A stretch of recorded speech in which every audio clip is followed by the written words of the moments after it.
राधे राधे दोस्तों, कैसे हैं आप सब। उम्मीद है अच्छे होंगे। मैं भी बहुत बढ़िया हूँ। दोस्तों, ये जो है आपका सी टेट का प्राइमरी लेवल का पेपर है। मैं आपको अभी सी डी पी कराने वाला हूँ और ये जो है आपका 1 फरवरी 2023 को ये पेपर हुआ था। तो आपका जो एग्ज़ाम है इसमें से 50% आने वाला है। जल्दी से जल्दी पी वाई क्यू लगाना शुरू कर दो और चैनल को सब्सक्राइब नहीं किया तो सब्सक्राइब कर लो, साथ में बेल आइकन दबा दो। और अगर सिर्फ यही वीडियो देख रहे हो तो एक बार जाके प्राइमरी और जूनियर दोनों की प्लेलिस्ट ज़रूर चेक करें और बाकी वीडियो भी जाके ज़रूर देखें। चलिए दोस्तों, तो आपका पहला क्वेश्चन है, डेवलपमेंट गेट्स इन्फ्लुएंस्ड बाई, विकास किससे प्रभावित होता है? विद्यार्थी के व्यक्तिगत कारकों से, स्कूली माहौल से, सामाजिक पारिवारिक प्रभावों से। तो आपके कोड दिए हैं तो जो सही है वो डी है, तीनों सही हैं। दोस्तों, मैं आपको एक और बात बता दूं, सीडीपी के आपके 30 प्रश्न आते हैं और इसमें आपको क्या पढ़ना है, जीन पियाजे को पढ़ लें, कोहलर सिद्धांत को पढ़ लें और आप लेव वाइगोस्की को पढ़ लें। इनसे प्रश्न हमेशा आते हैं। ठीक है दोस्तों, और कुछ और महत्वपूर्ण टॉपिक हैं उनको ज़रूर पढ़ लें। चलिए, अभिकथन और तर्क वाले क्वेश्चन आते हैं, इनके विकल्प हमेशा समान रहते हैं। तो अभिकथन है, अभिभावकों और अध्यापकों को सुनिश्चित करना चाहिए कि सभी विद्यार्थियों के बाल्यावस्था अनुभव सकारात्मक हों। तर्क है, बाल्यावस्था विकास के लिए एक संवेदनशील चरण है, खासकर संज्ञानात्मक और संवेगात्मक विकास के लिए। चलिए दोस्तों, आपके ऑप्शन है ए और आर दोनों सही हैं, आर ए की सही व्याख्या है। ए और आर दोनों सही हैं लेकिन आर ए की सही व्याख्या नहीं है। ए सही है, आर गलत है, ए और आर दोनों गलत हैं। ये विकल्प हमेशा रहेंगे, ऑप्शंस यही रहेंगे। तो इसमें बिल्कुल मैं बार बार ये ऑप्शन नहीं पढ़ूंगा क्योंकि मुझे आपका समय भी बचाना है। ठीक है दोस्तों, तो आपका ए सही है, ए और आर दोनों सही हैं और आर ए की सही व्याख्या है। तो सभी विद्यार्थियों की बाल्यावस्था एक सकारात्मक ऊर्जा तथा अनुभव से युक्त होता है। बचपन में कोई भी बच्चा या विद्यार्थी नकारात्मक नहीं होता है, वो बड़े होते होते इन चीज़ों में बढ़ता है। बाल्यावस्था विकास के लिए एक संवेदनशील चरण है। इस अवस्था में शारीरिक तथा मानसिक विकास में स्थिरता आ जाती है। चलिए दोस्तों, अगले क्वेश्चन की ओर चलते हैं। बहुत छोटे बच्चों के सामाजिकरण के संदर्भ में कौन सा कथन सही है? विद्यालय सामाजिकरण की प्राथमिक संस्था है, परिवार सामाजिकरण की प्राथमिक संस्था है, सहपाठी समूह सामाजिकरण की प्राथमिक संस्था है, मुद्रक संचार सामाजिकरण की प्राथमिक संस्था है। तो बी जो है वो आपका सही उत्तर है और बी हो जाएगा, परिवार सामाजिकरण की प्राथमिक संस्था है। ठीक है दोस्तों, जैसे परिवार, पड़ोस, समाज, विद्यालय, मीडिया। चलिए दोस्तों, अगले प्रश्न की ओर चलते हैं। मैंने आपसे अभी बोला कि जीन पियाजे को जरूर पढ़ लें और आपका अगला प्रश्न जो है वो जीन पियाजे से ही आ गया। जीन पियाजे के संज्ञानात्मक विकास के सिद्धांत के अनुसार बच्चे किस चरण पर यह समझने लगते हैं कि वस्तुओं के आँखों से ओझल हो जाने से उनका अस्तित्व खत्म नहीं हो जाता? संवेदीगामक, पूर्व संक्रियात्मक, मूढ़ संक्रियात्मक, औपचारिक संक्रियात्मक। तो आपका ए ऑप्शन सही है, वो है संवेदीगामक सिद्धांत के प्रथम चरण के अनुसार। यहाँ दिए विकास के चरण विशेषताएं: संवेदीगामक अवस्था 0 से 2, पूर्व संक्रियात्मक अवस्था 2 से 7 वर्ष, मूर्त संक्रियात्मक अवस्था 7 से 11 वर्ष और औपचारिक संक्रियात्मक अवस्था 11 से 15 वर्ष। ये दोस्तों प्रश्न में आपको पहले भी आपके आए हैं, माफ़ करिएगा दोस्तों। कंकड़ों से खेलते हुए एक बच्चा यह खोजता है कि दो कंकड़ों के दो समूह मिलकर 4 कंकड़ों का एक समूह बनाते हैं। बच्चे द्वारा किया गया अनुभव क्या दर्शाता है? संरक्षण, केंद्रीकरण, आत्म केंद्रिता और वस्तु स्थायित्व। तो ए आपका सही है, ए है संरक्षण।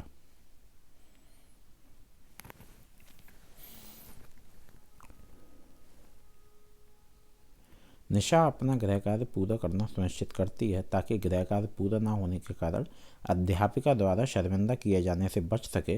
लॉरेंस कॉलबर्ग के नैतिक विकास के सिद्धांत के अनुसार इस तरह का तर्क चरण को दर्शाता है। पूर्व परंपरागत, परंपरागत, उत्तर परंपरागत और औपचारिक परंपरागत। तो परंपरागत चरण को दर्शाता है। स्तर देख लीजिए, आपके चरण भी दिए हुए हैं। एक पूर्व परंपरागत नैतिकता 4 से 10 वर्ष, पारंपरिक नैतिकता 10 से 13 वर्ष, उत्तर परंपरागत नैतिकता 13 से 16 वर्ष। और आपका, चलिए अगला प्रश्न है, लेव वाइगोस्की का सिद्धांत मुख्यतः के विकास पर पड़ने वाला प्रभाव की व्याख्या करता है। जैविक परिपक्वता, संवेगात्मक और आरोपण प्रतिरूप नैतिक। तो दोस्तों सांस्कृतिक उपकरण संज्ञानात्मक और पुरस्कार और दंड व्यवहारात्मक। तो सी आपका एकदम सही उत्तर है और सी होगा सांस्कृतिक उपकरणों संज्ञानात्मक। चलिए दोस्तों अगले प्रश्न की ओर चलते हैं। अगला प्रश्न है, लेव वाइगोस्की के सिद्धांत के अनुसार एक अध्यापिका को क्या करना चाहिए? विद्यार्थियों को उपयुक्त पाठ प्रदान करनी चाहिए, विद्यार्थियों के बीच सहभागिता और चर्चाओं पर प्रतिबंध लगाना चाहिए, विद्यार्थियों की अधिगम प्रक्रिया में वयस्कों के पूर्ण हस्तक्षेप की प्रणाली अपनानी चाहिए, विद्यार्थियों के व्यवहार को अनुकूलित करने के लिए बारंबार नकारात्मक पुनर्बलन देना चाहिए। तो ए आपका सही उत्तर है, ए होगा संकेत और इशारे देकर विद्यार्थियों को उपयुक्त पाठ प्रदान करनी चाहिए। अगला प्रश्न है दोस्तों, एक प्रगतिशील कक्षा निम्न में से किसे प्रधानता देती है? अध्यापिका द्वारा चयनित पढ़ाने के तरीके को, पाठ्यक्रम को पूरा करने को, परीक्षा केंद्रित शिक्षा शास्त्रों को, विद्यार्थियों के मते और अनुभवों को। तो दोस्तों जो आपका सही उत्तर है वो है आपका डी। चलिए दोस्तों अगले प्रश्न की ओर चलते हैं। हावर्ड गार्डनर किस बुद्धि संकल्पना के अनुसार निम्न में से कौन सा कथन सही है? बुद्धि लब्धि किसी व्यक्ति के भविष्य में सफल होने की संभावना का सबसे छोटा सटीक अनुमान है। बुद्धि वातावरणीय कारकों द्वारा प्रभावित नहीं होती है। विभिन्न प्रकार की बुद्धियों के विभिन्न स्तर पाए जाते हैं और बुद्धि के सामूहिक परीक्षण विद्यार्थियों के बुद्धि स्तर मापने का सर्वोत्तम जरिया है। तो सी जो है दोस्तों वो आपका सही उत्तर है और सी आपका होगा व्यक्तियों में विभिन्न प्रकार की बुद्धियों के विभिन्न स्तर पाए जाते हैं। एक होता है तार्किक गणितीय, दूसरा भाषाई, तीसरा 7 प्रकार की बुद्धि का वर्णन होता है। तो 7 प्रकार की कौन सी है? तार्किक गणितीय, भाषाई, स्थानिक, शारीरिक, गतिक, संगीतिक, व्यक्तिगत, स्वयं, व्यक्तिगत, अन्य। बाद में 8वीं प्रकार की बुद्धि प्रकृतिवादी बुद्धि तथा 9वीं प्रकार की बुद्धि होती है अस्तित्ववादी बुद्धि को जोड़ा गया है। आपको एक और बात बता दूं, इन बुद्धियों के प्रकार से भी प्रश्न बनते हैं। समकालीन सिद्धांतों के अनुसार किस प्रकार का कच्चा माहौल संज्ञान को सुसाधित करता है? मुद्रक, संपन्न और संसाधन परिपूर्ण, भयमुक्त और धमकी भरा, अगमय और बहिष्कारी, उपदेशात्मक और पाठ्यपुस्तक केंद्रित। तो ए जो है वो आपका सही उत्तर है, ए होगा मुद्रक, संपन्न और संसाधन परिपूर्ण। चलिए दोस्तों अगले प्रश्न की ओर चलते हैं। अगला प्रश्न है, सामाजिक संरचनाओं द्वारा निर्मित होता है, पूरी तरह वंशागत कारकों द्वारा निर्धारित होता है, आनुवांशिक लक्षणों द्वारा पूर्व निर्धारित होता है, एक जन्मजात प्रवृत्ति है। ए है सामाजिक संरचनाओं द्वारा निर्मित होता है, जेंडर की बात कर रहे हैं यहाँ पे। जीन पियाजे के सिद्धांत में किसी वस्तु के सामने ना होने की स्थिति में चिन्हों द्वारा उसे दर्शाकर काम करने की योग्यता क्या कहलाती है? समावेशन, लाक्षणिक प्रकार्यता, प्रतिवर्ती सोच और संरक्षण। तो बी है आपका लाक्षणिक प्रकार्यता।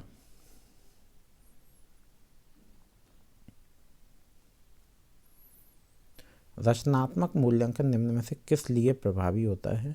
विद्यार्थियों में असफलता का निरंतर भय पैदा करने में, विद्यार्थियों के प्रदर्शन की एक दूसरे से तुलना करने में, विद्यार्थियों के अधिगम प्रकृति समझने में ताकि उन्हें तदनुसार सहायता प्रदान की जा सके, विद्यार्थियों के नामीकरण, वर्गीकरण और विशेष विद्यालय के लिए निर्दिष्ट करने के लिए। तो सी जो है वो आपका सही उत्तर है, सी होगा विद्यार्थियों की अधिगम प्रकृति को समझने में ताकि उन्हें तदनुसार सहायता प्रदान की जा सके।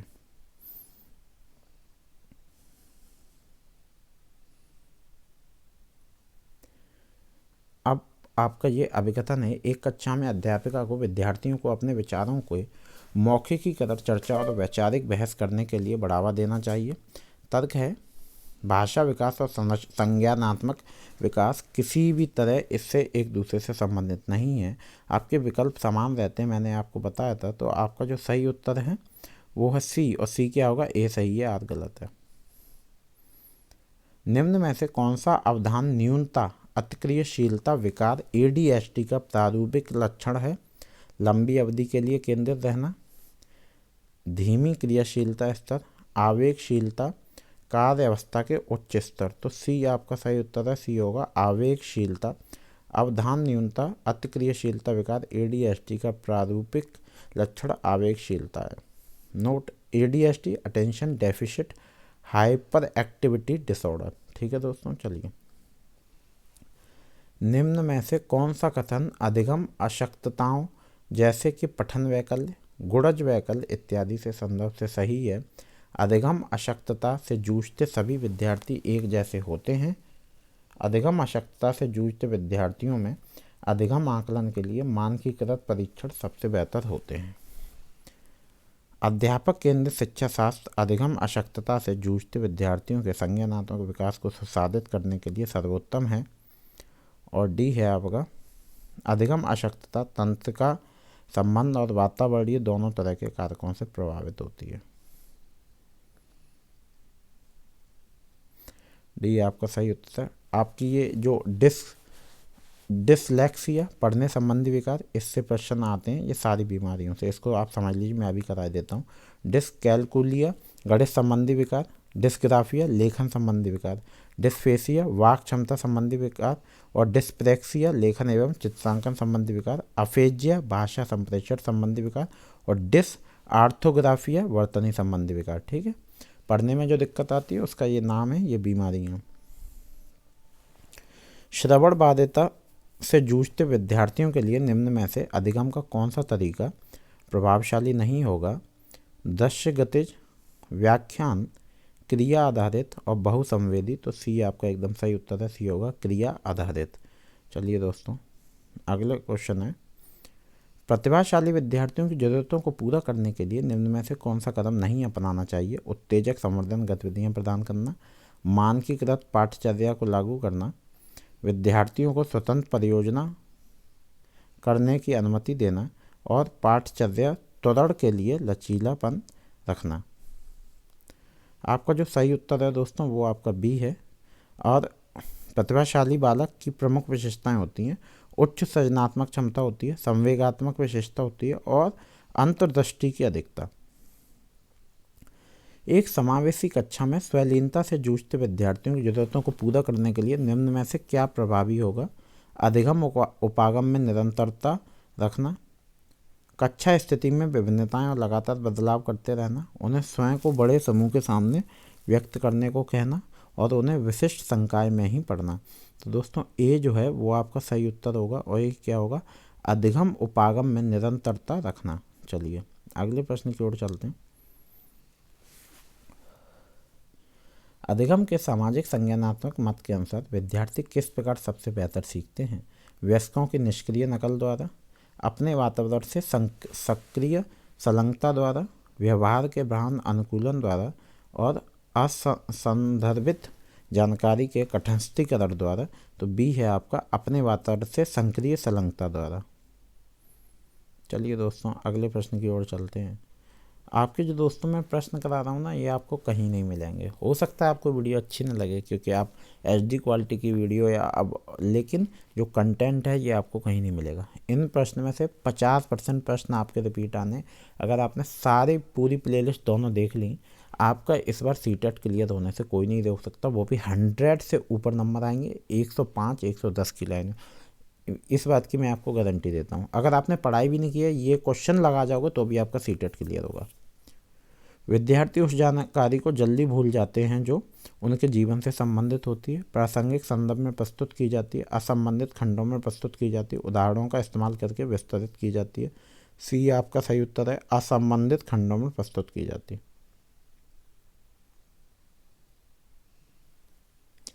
निम्न में से कौन सा प्रक्रियात्मक ज्ञान का उदाहरण है? पौधारोपण के लिए मिट्टी कैसे तैयार की जाती है? A+B² का सूत्र क्या है?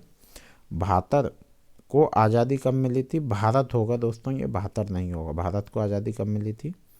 और अगला लीप वर्ष कब होगा? तो ये आपका सही उत्तर है, पौधारोपण के लिए मिट्टी कैसे तैयार की जाती है। अधिगम को सुसाधित करने के लिए हेतु एक अध्यापिका को क्या करना चाहिए? विषय वस्तु को विद्यार्थियों के सामाजिक संदर्भ से अलग रखना चाहिए, मानचित्रण के इस्तेमाल को हतोत्साहित करना चाहिए, विद्यार्थियों में उच्च स्तरीय प्रतिस्पर्धा को प्रोत्साहित करना चाहिए। विद्यार्थियों को ज्ञान सृजन के अवसर प्रदान करने चाहिए। तो आपका जो सही उत्तर है वो डी है, विद्यार्थियों को ज्ञान सृजन के अवसर प्रदान करने चाहिए। चलिए दोस्तों, अगला क्वेश्चन है, आपकी कक्षा में कुछ विद्यार्थी दिए गए सवाल को हल करने में दिक्कत महसूस कर रहे हैं। दी गई समस्या में और अधिक गैर जरूरती जोड़ देंगे। उन्हें सामग्री के परंपरागत इस्तेमाल के लिए बाध्य रहने के निर्देश देंगे। उन्हें अपने दोस्त की कॉपी से उत्तर नकल करने को कहेंगे और उन्हें समान तरह की समस्याओं जो उन्हें पहले हल की थी उस पर चिंतन करने को कहेंगे। तो डी आपका सही उत्तर है। दोस्तों, विकल्प से ही पता चल जाता है क्या सही होगा। इसमें कुछ प्रश्न नहीं है, बस आप प्रश्न को समझिए, उनके ऑप्शन को समझिए, आपको सही उत्तर मिल जाएगा। अब आपका अभिकथन है, एक ऐसा कच्चा माहौल तैयार करना जरूरी है जहां विद्यार्थी अपनी भ्रांतियों को व्यक्त कर सके। भ्रांतियों पर चर्चा करना अभिगम प्रक्रिया के लिए संगत महत्वपूर्ण है। तो विकल्प आपके समान रहते हैं, तो आपका जो सही उत्तर है वो ए होगा। पढ़ के ही पता चल गया। ठीक है दोस्तों, चलिए अगले प्रश्न की ओर चलते हैं। अगला प्रश्न है आपका, विद्यार्थी सीखने के लिए आंतरिक रूप से अधिक अभिप्रेरित होंगे अगर वे के भाव को महसूस करें। होपलेसनेस निराशा, शेम शर्म, जॉय खुशी और फ्रस्ट्रेशन कुंठा। तो सी आपका सही होगा, जॉय खुशी। ठीक है दोस्तों, चलिए विद्यार्थियों को किस प्रकार के लक्ष्य निर्धारित करने के लिए प्रेरित किया जाना चाहिए। मास्टरी ओरिएंटेड, महारत अभिमुखी, परफॉर्मेंस ओरिएंटेड, प्रदर्शन अभिमुखी, वर्क अवॉइडेंट, कार्य परिहारी, कंपटीशन डायरेक्टर, प्रतिस्पर्धा निर्देशित। तो आपका ए जो है दोस्तों वो एकदम सही उत्तर है, ये होगा मास्टरी ओरिएंटेड, महारत अभिमुखी। निम्न में से कौन अधिगम को सकारात्मक रूप से प्रभावित करते हैं। माल न्यूट्रिशन कुपोषण, कोलैबोरेशन अमंग स्टूडेंट्स विद्यार्थियों में सहभागिता, पनिशमेंट दंड और मेटाकॉग्निशन अभिसंज्ञान।